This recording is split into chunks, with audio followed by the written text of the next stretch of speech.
Tout le Cameroun entier est en ébullition à cause des fermetures d'églises qui ont lieu en ce moment. J'aimerais que nous allons écouter cette vidéo et nous revenons dans la suite. Si vous voulez faire votre culte, entre vous là, vous faites votre culte, vous êtes tranquille. Tout le bruit que vous faites dans tout le quartier là, ça sert à quoi? Est-ce que vous êtes obligé de faire le bruit jusqu'à on me sort, je suis obligé de sortir dimanche? Parce que les gens au quartier, ils ne restent pas avec vous. Une des raisons fondamentales pour lesquelles les églises sont fermées, c'est la cause, c'est les nuisances sonores. Bon, c'est vrai que quand vous regardez dans la Bible le jour que l'église est née, dans Actes des Apôtres, Acte 2, la Bible dit qu'il y avait tellement de bruit à Jérusalem, tellement de bruit, que presque tout, la ville s'est réunie dans cet endroit-là, et il y a eu plus de 5000 personnes qui ont cru. Bon, ce jour-là, les gens ne sont pas pleins de bruit. Donc le problème même n'est pas le bruit, hein, parce que moi je connais des personnes qui habitent à côté des bars, des personnes qui habitent à côté des maquis, je connais des personnes qui habitent à côté des marchés, je connais des personnes qui habitent à côté des routes, je connais des personnes qui habitent à côté des rails, je connais des personnes qui habitent à côté des scieries, hein, les scieries, toutes les menuiseries là qui donnent non simplement le bruit mais la poussière.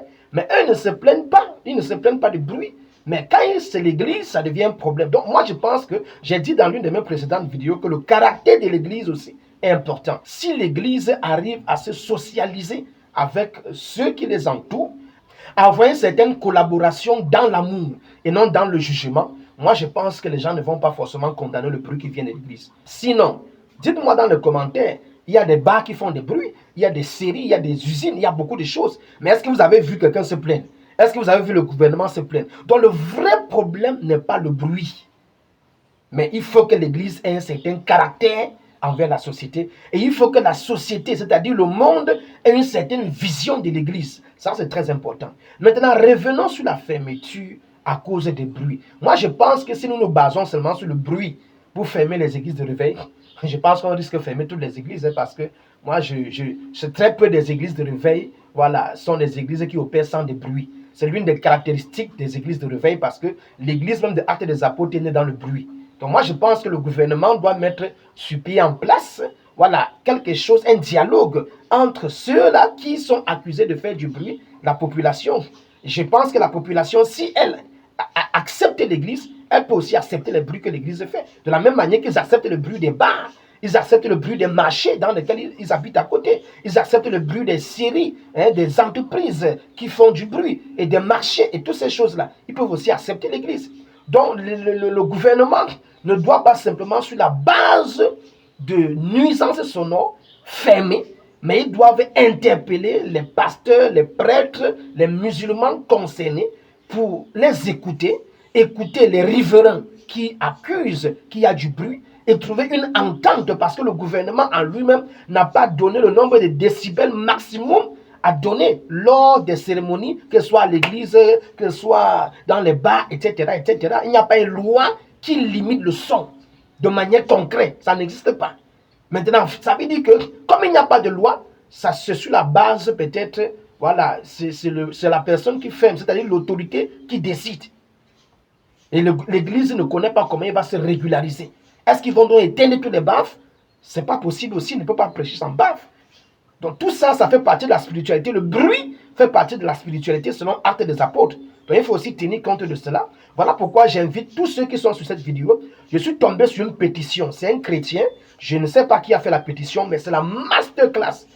La pétition s'adresse au Premier ministre, ministre de l'administration territoriale, les demandant d'aller plutôt dans le sens d'un dialogue avec les leaders, avec la population, pour régulariser au lieu de la fermeture. C'est-à-dire, on ne doit plus venir fermer simplement parce qu'il y a du bruit, mais on doit interpeller, on doit recadrer, on doit causer.